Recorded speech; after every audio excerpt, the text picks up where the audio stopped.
Dragi tovarăși și prieteni, cetățeni ai capitalei României socialiste, doresc în primul rând să vă adresez dumneavoastră, participanților la această mare adunare populară, tuturor locuitorilor municipiului București, un salut călduros, revoluționar, împreună cu cele mai bune urări de succes în toate domeniile de activitate.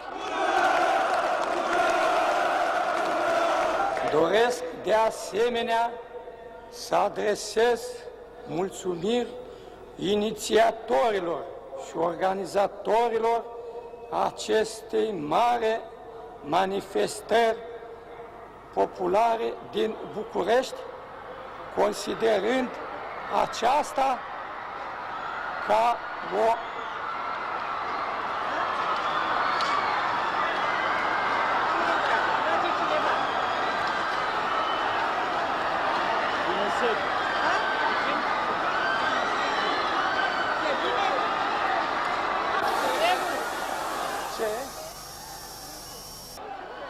Alo! Alo! Alo! Liniște! Alo! Liniște! Stai. Alo! Tovarăș! Stați, tovarăș! Tovarăș! Stați pe loc! Adunați pe toți, tovarăși! Ce făcut? Stați liniștiți!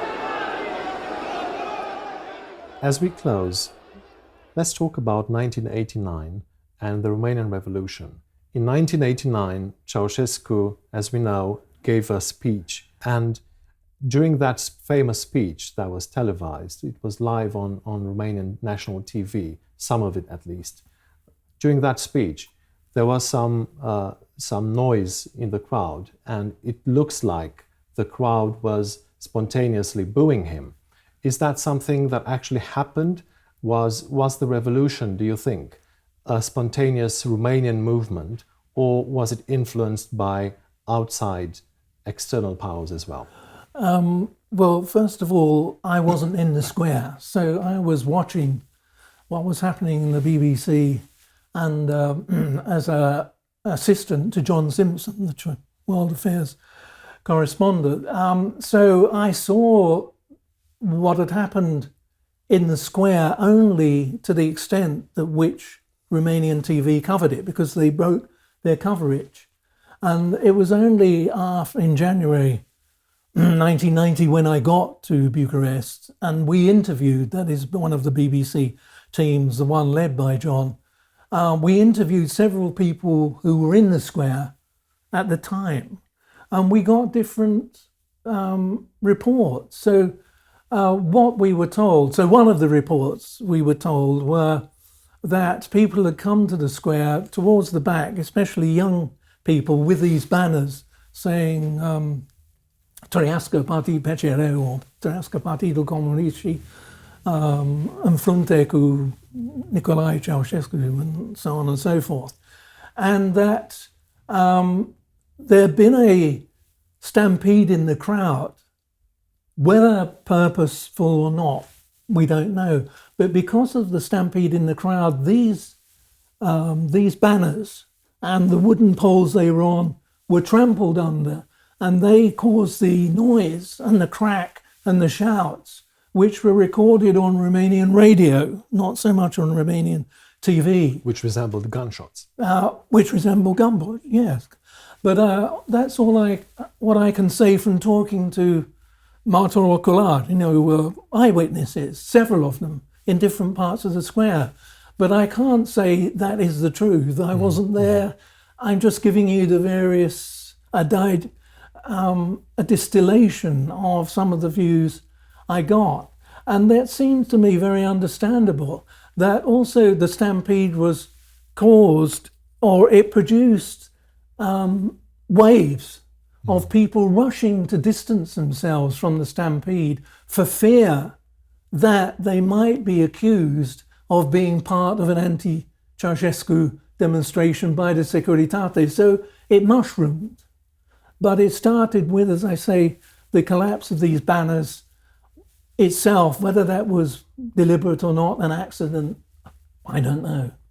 But the sound of gunshots was the cracking of wood, so it's believed. And the fact that people booing, that was the production of people in fear, rushing to get away from the stampede that had been created by the fall of the banners. As we know, many people died during those days of warm December, late December. Why didn't Romania have a velvet revolution? Why did so many people die in Romania in those days? Because so many people died because the security forces in Romania, and including this the army, were so poorly trained. They weren't trained in crowd control. They didn't know how to use fire engines to displace crowds with water. Their method of training was to shoot people. And to shoot people, this is the Garda Patriotica, although the Garda Patriotica couldn't shoot many people because they didn't have ammunition. The army shot people. We know that from various sources, although the army today disputes this. But we have them on film. The BBC does. Also, members of the Securitate, probably USLA, probably, I say probably because, again, it's difficult to know because they were dressed in particular salopese, they had their particular outfits, fatigues, as we call them. They shot people. And also, when you look at the response of the Romanian army on the 22nd of December, firing into those balconies of flats, which the balcony of those flats, that block which is opposite, the block of flats opposite the Central Committee, many of those flats were occupied by Securitate personnel. And when I was with the BBC, we discovered their ID cards in those flats, special ID cards. We saw them, we filmed them. And so the Securitate, or an element in the Securitate, I don't want to condemn them all because I'm sure they weren't all involved, but some elements in it were trying to produce, I'm sure, a counter-revolution. And they were the ones who lobbed shells onto the top of the Biblioteca Centrală Universitară, the Central University Library. And also, they wanted to show, because in the building next to the BCU was the headquarters of the 5th Directorate of the Securitate, Ceausescu's personal bodyguard. And the USLA wanted to show, or elements in USLA, wanted to show that there was an attempt of destroying those people who were protecting Ceausescu by destroying the headquarters of Departamentul 5, Direcția 5 it was. So it's a convoluted story, and it's very difficult to get credible proof of the things I'm telling you. I'm just relating my own experience and what I gathered with the BBC, and because we went around trying to discover, well, who fired? Who were these terrorists? And I'm sure from my own personal observation, and those of the BBC team, that some of them were USLA people. They were firing. But also many of the victims of the revolution were shot by the army because they weren't trained how to deal with crowd control. If you have people demonstrating, you don't stand behind them firing at your opponent, adversary, which is what the Romanian recruits did. And of course, in the return fire, the people standing in front of them, civilians, were killed. But that's basic military training. But the Romanians had no basic military training under Ceausescu. They were short of ammunition. The recruits were peasants from the countryside. They weren't properly trained in security. The Romanian army had its elite elements, but they weren't used to protect the people against the state. This brings me back to my point about communist oppression. That oppression is used by communism to protect communism against the people, not the other way around, which is what we like to think is the role of the security service in Western democracies.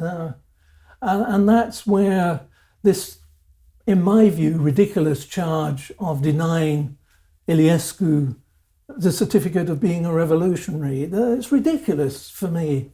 I mean, that man sacrificed his life. I'm not discounting, I'm not overlooking what he did in the miners, with the miners. Yes, that was something that needs to be investigated. But what he did in December was very courageous. And even in January, I was shot at. And I'm just thinking of these figures in the FSNA around Iliescu who lived in fear. I'm sure they lived in fear. It wasn't a pleasant place to be in Bucharest, and I have a lot of sympathy for them. I think the military prosecutor's office really needs to investigate more closely what happened in the revolution, rather than just accepting this blanket view that there were terrorists without identifying who the terrorists were.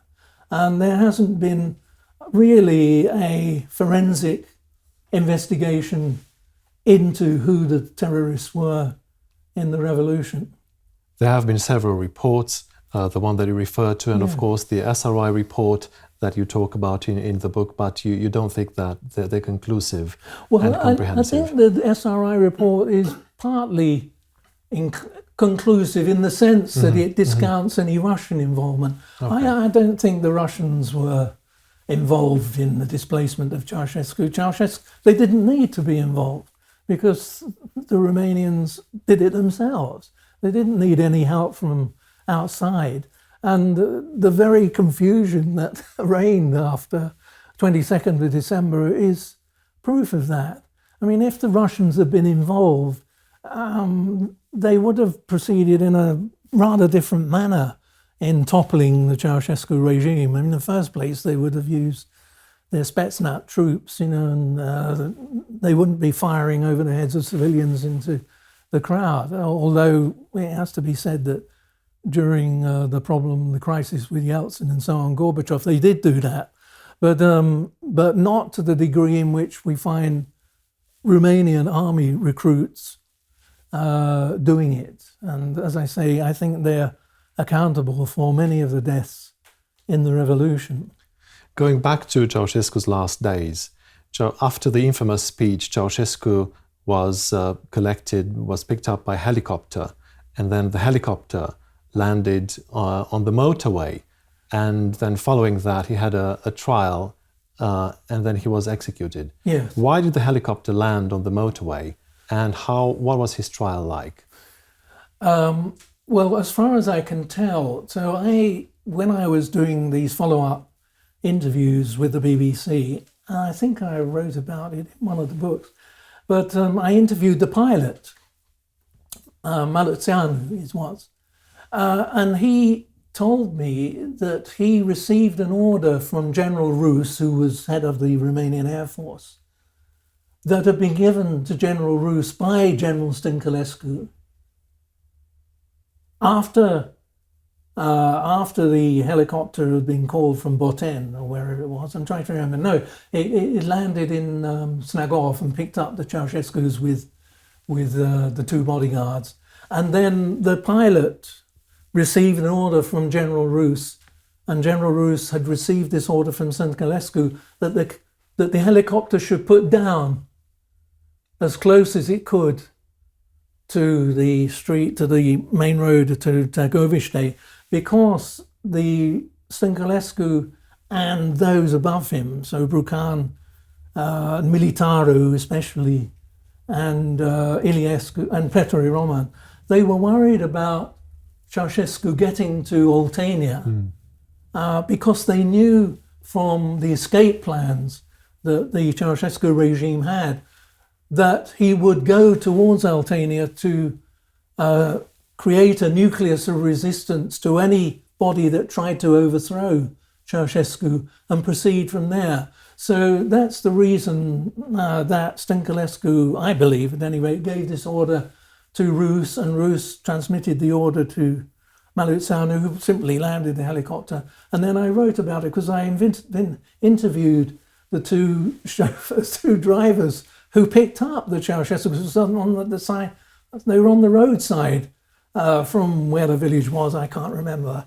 But they picked up the Ceausescus. And one of them ran out of gas. Yeah, well, that's right. One of them ran out of gas. And so they had to flag down a second car who was, the first driver was Nicolae Ceausescu, and the second driver was a Dr. Decker, I remember. And Decker was flagged down because Ceausescu had run out of petrol. And he drove them to this station, agriculture station, just close to Târgoviște. And then again, it's not quite clear what happened. I mean, it seems that the administrators of the agriculture station called the police in Târgoviște, and they sent the car and they took the Ceausescus to the barracks in Târgoviște, where he was kept until the trial. Was that a mock trial? Yes, I mean, it was a kangaroo court. I mean, it was a farce. And there was no really credible evidence that Ceausescu was responsible for the 60,000 victims. I mean, we know there weren't 60,000 victims, and that he was accused of genocide. Well, he wasn't responsible for the genocide. What he was responsible for, and I mean, this is my personal view, was giving the orders that in Timișoara, beforehand, the army, not the Securitate, the army fired below the knees on the demonstrators. And Ceausescu had sanctioned that. So that order was given by Stănculescu and Chițac when they were in Timișoara. And that's the degree to which Ceausescu has a culpability in terms of victims of the revolution, that he was responsible for these very insensitive policies of his, for which he could be tried certainly, but not given the death penalty, is true. But the trial itself was a mockery of judicial practice. Thierry Walton talks about fascism and communism as two main plagues in Europe and also in Russia. Why is it that in our contemporary culture, most of us are happy to condemn fascism and are very quickly to condemn anything that Hitler did, for example, but we're not so quick to condemn what communism did across Europe? Why is that the case? I think it's partly to do with access to archives, because the role of the Communist Party in these various countries and in the Soviet Union, if you think today, we still don't have access to the KGB archives. So trying to uncover the crimes of communism is very, very difficult. When we're dealing with fascism, largely in Western countries, which were liberated by democratic regimes and which led to disclosure of the crimes committed under fascism. We still don't know a great deal about the judicial process in the Soviet Union. Yes, some scholars have written, but in academic journals, and all credit to those authors who tried to underline, to focus on the evils of communism and the respective assets. But it's because that visual aspect, we don't have the photographs of the labor camps in Russia, that the torture that the NKVD and then the KGB carried out. Well, we have the visual results of the Holocaust. And of course, visuality, the visual record, is far more powerful than the written record.